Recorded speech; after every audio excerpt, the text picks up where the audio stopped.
Yes. So I get a lot Yes. of Apple jokes. I get a lot of gravity jokes. I get a lot of I get it. education, science. But a lot of them are honored. A lot of them ask, "Am I related to the original Isaac Newton?" When I mention my father's also Isaac Newton, but they also get surprised and shocked.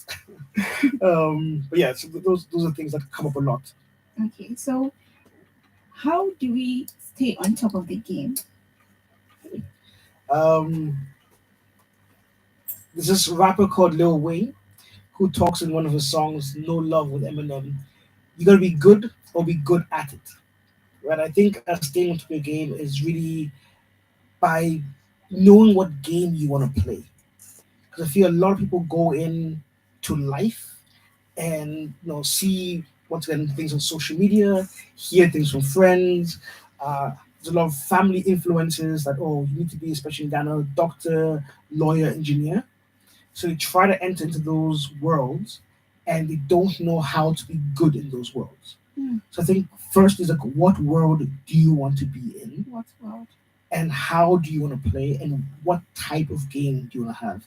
I mean, going back to football, which I can speak about all day, you see different teams have very different formations, and that's the way they want to play the game. Some are very defensive, some are very attacking, some play 4-4-2, some play different formations, and they understand that for their team, for the players they have, the attitudes they have, the skills they have, this is the formation they're supposed to play. And I feel a lot of people go out into the world and then try to learn their formation without having a fixed formation and then playing according to that. Hmm. There's a quote by Sung Chao from The Art of War, and it talks about a victorious warrior wins the war first and then goes into battle, whilst a defeated warrior goes into battle and then tries to win the war. Hmm.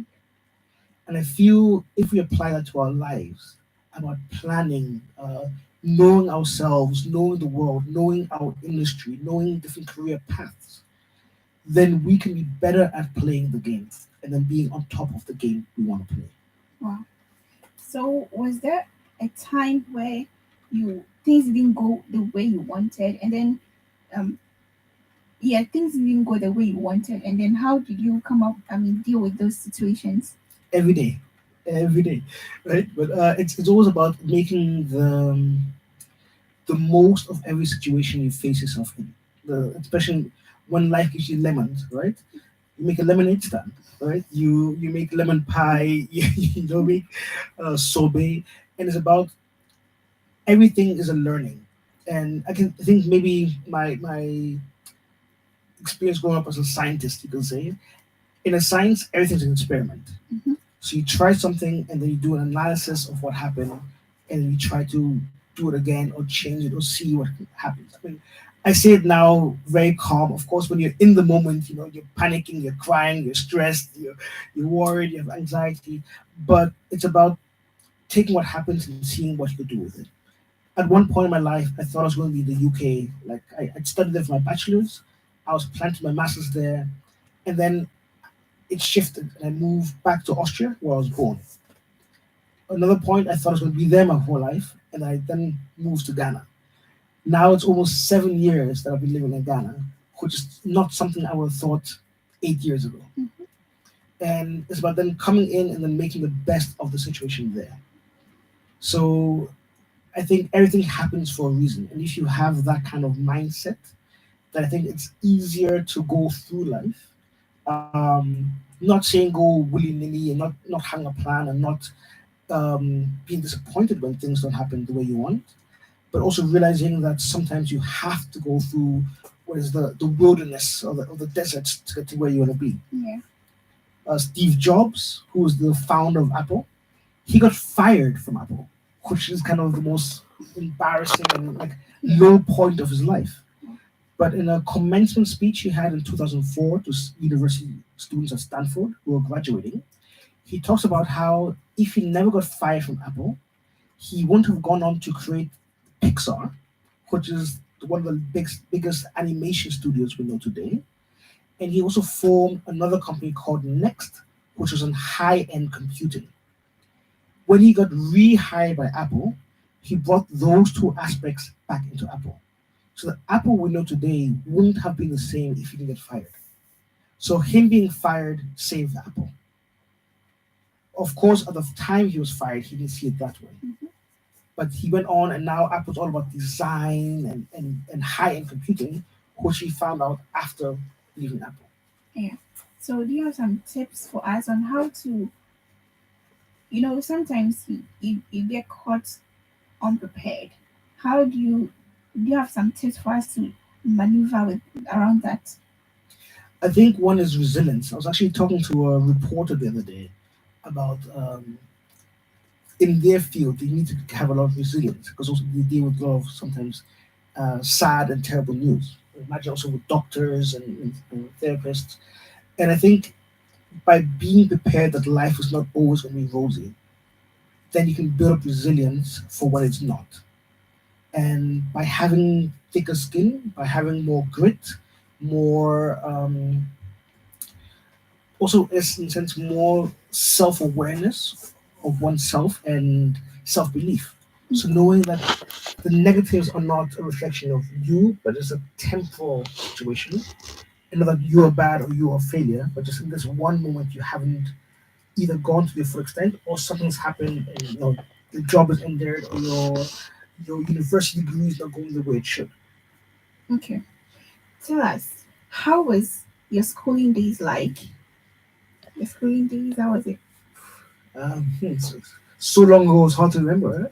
But I think it's going to be very hard to picture for some people here now about how different things were. There's this one Instagram channel that I follow, which talks about people in their 30s and how people today don't understand what we went through. Today, I'm sure everybody here is using things like WhatsApp.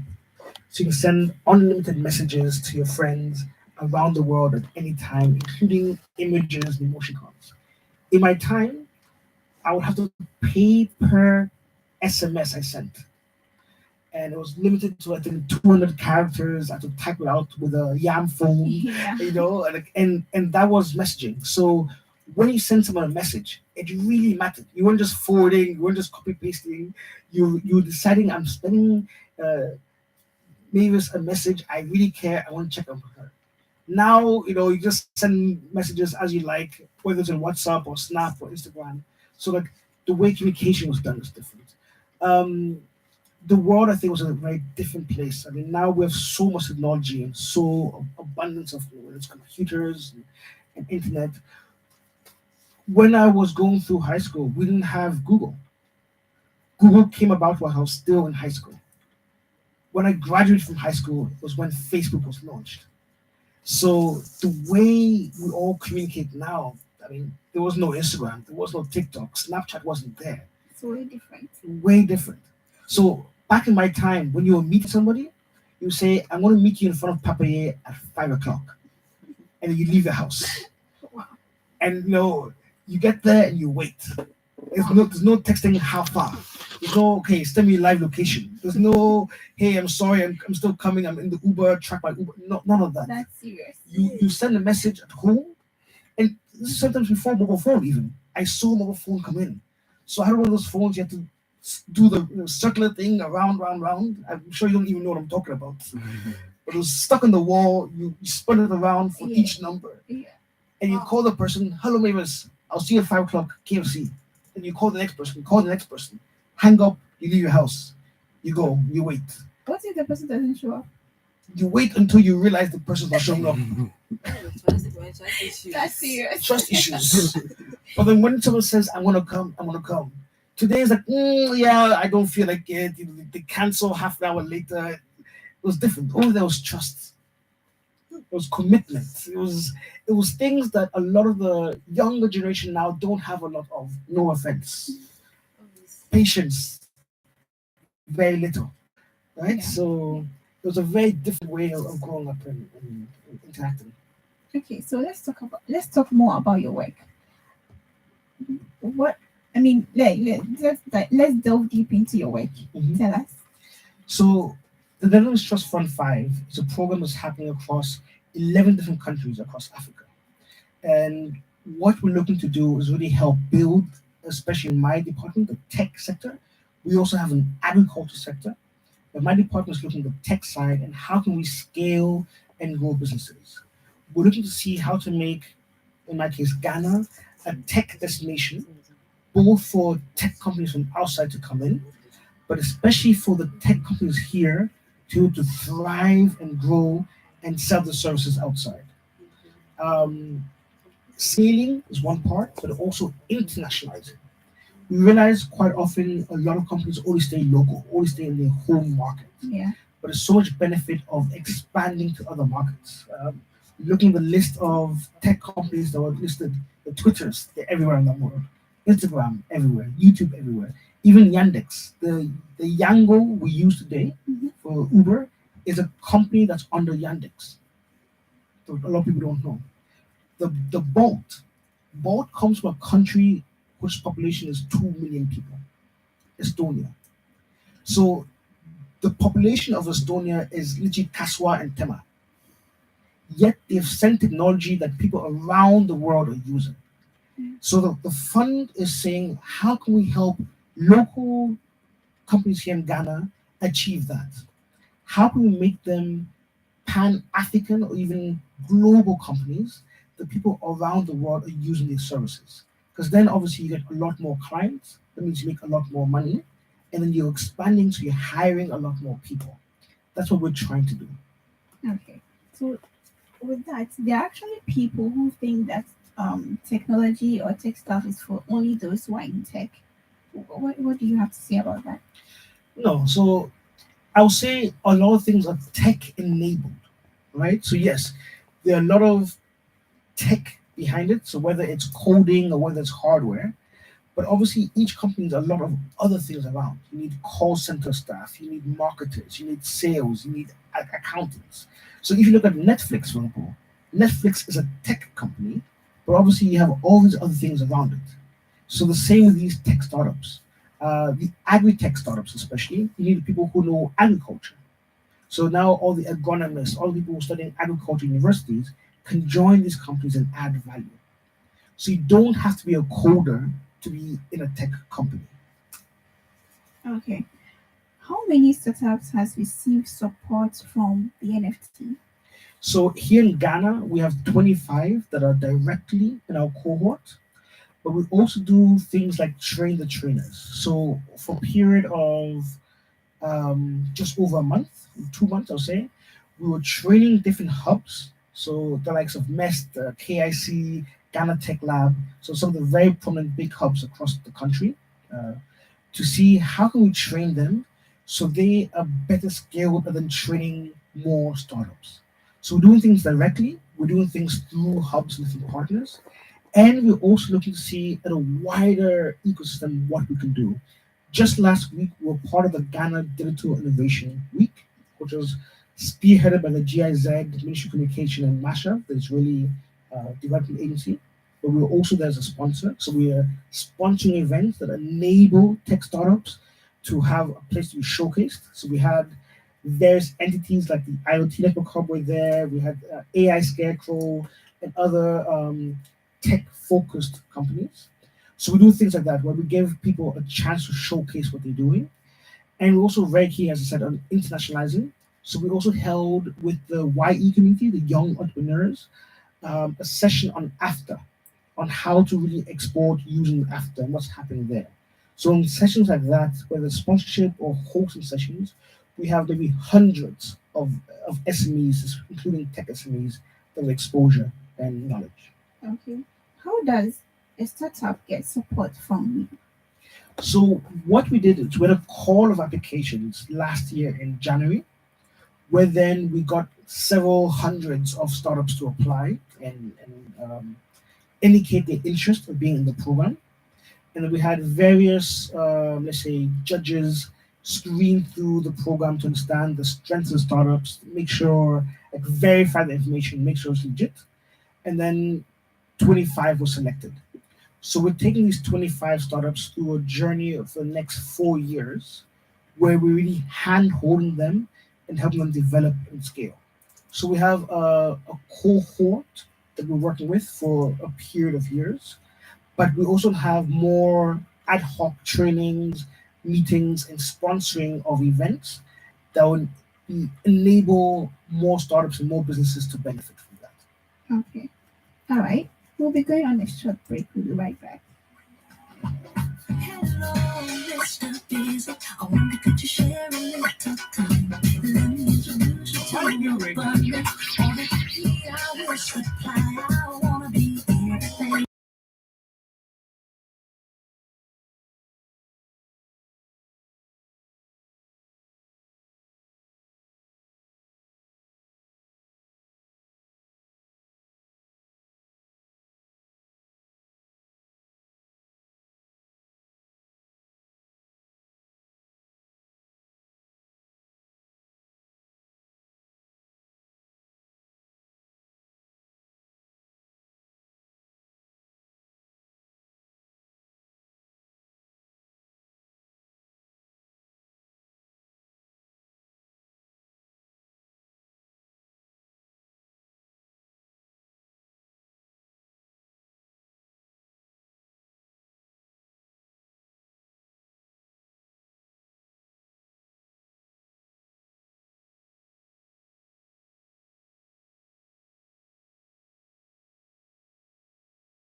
Enable people to um, invest into farming, like grow for me, or one of my personal favorites, Acquah Fresh, who is still a student.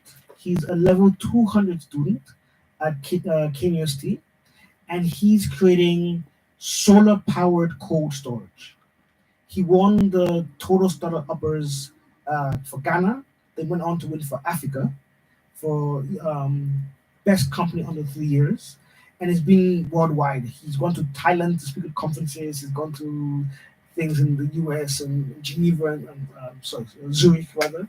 So you have these kind of really powerful agri-tech companies.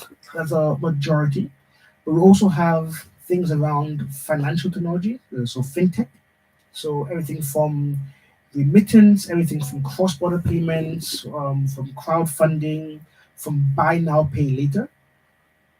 as well as others in the health tech area and education tech, which are some of the key sectors that we're supporting. Okay, so what are some of the early jobs that you did? Early jobs that I did. Ooh.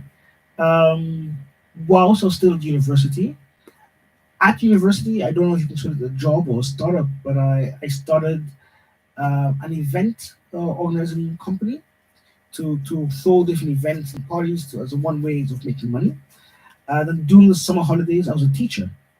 So I was teaching everything from English as a second language to people in Austria, doing coaching, sports. So those are some of the early jobs that I had. Yeah. Okay, well, at this point, what are some of the tips that you have for students currently in the university? I think going back and referring to Aquafresh, that don't let youth hinder your growth, right? Don't let anyone say you're too young to do something big. You look at the likes of Mark Zuckerberg and Facebook; it started at university. Steve Jobs, Google, um, Microsoft, all these large companies were from university level, right? So I'll say use this time when you have all the time in the world and you don't realize how little time you get afterwards. Now you have all the time in the world. Use it well to try new things, whether you're starting a new business or starting a hobby, right? Because that skill set you gain in your hobby, whether it's sewing or painting or sports, can later be used in business. So use the time now, apart from just Netflix and chill and gossiping and compensar and all of that, TikToking and Snapchatting. Someone feels very much attacked right now. But true story. Use the time now to try new things because this is the best time to try, where you can try and fail, where you can try and there's no repercussion of not getting somewhere with it. But isn't that trying where you learn? Okay, how do I work with a team? Or how do I sell my services? Okay, I built something nice, but no one's buying. Okay, how do I work my marketing? I build 200 people coming. Okay, how do I hire somebody? And it's by doing these kind of things where you get skill sets that you can then use later on in life. And it's those skills where university is the easiest time to do it. At the same time, and it's so easy at university to sell because you're selling to people you know and they're all on campus, right? So if you're good at cooking, then make jollof or make wache and sell because people next door to you need food. If you make great sobolo, make that and sell. If you can help people with their CVs, create a CV template and sell that service to people. Because the students are all hungry, they're all looking for something to do, they're all looking to get ahead. And if you have a skill set, whether it's food or fashion or knowledge that people need, use that knowledge now and push it forward. Okay,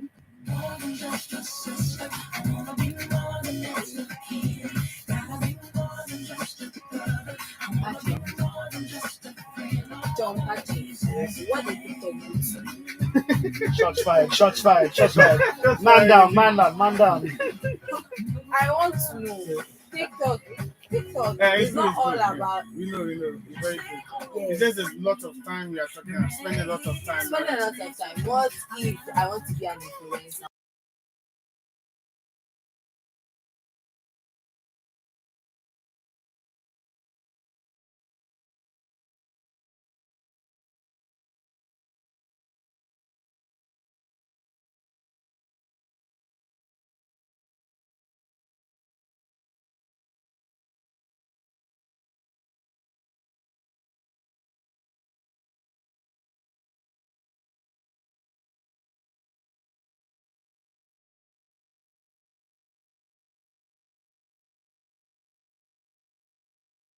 In fact, just before coming, I received an email, which I'm sure the person wouldn't mind I read out without the name. But I do think mentorship is really important because I know I am where I am today because of the investment several different mentors gave me, whether they were my bosses at work or other colleagues or just even peers that were helping me out. So I believe it's a great way to then also support the next generation. Because I think we all need support and learning. Even today, even where I am now, I'm still getting mentorship. Or rather, I think even now more mentorship because I'm trying to achieve more things, right? And I got this email today, and literally titled mentorship request. Okay. Um, just reading some things. I've been reading books and articles of great people, and one thing that keeps echoing is the need for mentors in one's life. I realize it's one deficiency I have in my life, and has accounted for some mistakes I've made in my life. I've chosen some people as mentors, studying them from afar through books, ECG, but now I need mentors who can help me maximize my potential and help me avoid some costly mistakes. Isaac Newton, this is the original, said, "If I've seen further, it's by standing on the shoulders of giants." In view of the above, I humbly ask if you will be kind enough to mentor me, especially in areas of public speaking, global citizenship, work, and travel. Right? And what I like, we talk about what game you want to play in. He has really clearly identified what game he wants to play in. Yeah. So now I will take his thing seriously. If it's just one of those, oh, come, please mentor me about everything in life, no, I don't have time. Okay. So the person needs to know what kind of game you or what kind of world you want to be in before he comes to you. Yes. Wow. Because then I know, can I mentor you? Because if you don't have a plan, then I don't know how to help your plan. But some people also don't know exactly what they want. As in, they They need want the guidance guidelines. in their path. Mhm. How about those people as well? So I think those people just need to explore. There's a saying that not all who wander are lost. And sometimes you have to just explore. And in that exploration, you will find yourself and you'll find your path. And I can't come here today and say, "Yeah, oh, Mavis, you're supposed to be doing this." But you need to know, okay, I want to do this. Isaac, how can I do this better? And then say, oh, try this, try that. Or even sometimes mentorship is using talk to this person. So maybe the thing you're looking for me is not so I can offer. If you come say, I want to be a doctor. I'm not a doctor. But I know doctors. So if you're serious about being a doctor, say, hey, you know what? Let me call my doctor friends. And they will mentor you. Okay. Right? So that's why also it's good to know what exactly you're looking for. And also like what's gonna know your game. Where do you want to improve your strengths? Now this is things like public speaking. So I now know, okay, cool. One, do more public speaking. So I'll see how can I get him on the radio, like here. How can I get him to listen to great public speakers to improve his game? And where is he trying to use this public speaking for? Is he going to campaigns? Is he going to politics? Is he wants to speak on panels? They're all very different types of public speaking skill sets that he or she would need to learn to be able to do that. All right. So what are some of the unknown rules that work for you? Ooh. This is a good one. Yeah. Very deep. The unknown rules that work for me. I think maybe it's safe to say they don't work for everybody. Mhm. So people listening shouldn't go away and try to just replicate, Yeah. their game and their thing. But for a lot of people, they have to do one thing at a time to help them focus on that and they achieve excellence in that one thing. For me, I feel sometimes by having been exposed to many different things, I use experience and knowledge from those various, let's say, paths of life Mhm. that enable me to excel in the other areas. So I mentioned earlier in my life, I was doing things with music. So I learned instruments, piano, guitar. I was part of a band. I was part of a choir. I was then making beats. I was then hosting events with different artists. So understand that musical world. Mhm. Fast forward, I won't say the number of years to give my age away, but several years later, I'm now once again involved with things in music and the creative world. Last year, I invested into a film project, a short movie, but that movie had people like Clemente Suarez and Fifi Coleman in it. Mhm. So my knowledge and experience in the creative industry, in a different side in music, has enabled me to understand and appreciate people in the film side. So for some people, focus on one specific thing is great. For me, it's exposing myself widely to Mm-hmm. lots of different things. Yeah. For me to be able to cherry pick and go from there. Okay. So, in your opinion, what's the future of tech in Ghana and the world at large? I'll say it's bright. It's also bright because it has to be. I think we saw during Corona the rise in all of a sudden things that were impossible. Before Corona 2019, if you said students across Ghana would learn from home, people would laugh at you. Came Corona, March 2021, within a couple of weeks, that's exactly what was happening. So we've seen the need for tech, and that, for better or worse, push tech 10 years into the future. Remote work, remote school, things like that. Um, we now also value our TikToks. So things like hardware, phones, has a high appreciation. So you have companies like Birch Hub, who are Ghanaian companies that manufacture their own phones. So we're going to see more of that happen, whether it's Birch Hub being the dominant player, or maybe other companies also coming in and manufacturing and actually creating tech here. Um, as one of my role models and mentors, Joshua from the IoT Network Hub says, Mm-hmm. that right now, if you can't read and write, you're considered illiterate. And we're living in a time where in the near future, if you can't use tech, you'll be illiterate. Wow. And that's where we're going to. Right now, every single industry is affected by tech. Even doctors who think, they're doctors, nothing, nothing, nothing. My cousin is a doctor actually in the States, but more in research, but a doctor. She's she's mentioned how in her hospital in Texas, you can have remote surgery. And what it means is you're lying on the hospital bed, but the doctor operating on you is not in the room. They're somewhere else, and they're operating on you through a machine. Wow. That's already happening. So it's not like when will that happen? It's already happening. Mm-hmm. Driverless cars are already happening. I just read on the way here about I think it's United Airlines in the States. They've now ordered flying taxis. Mm. So it's something we dream about and we think it's sci-fi. It's happening. They actually made an order to order 100 flying taxis Wow. because it's about to happen. In some campuses in the States, Domino's Pizza is delivered by remote cars. So all these things are happening.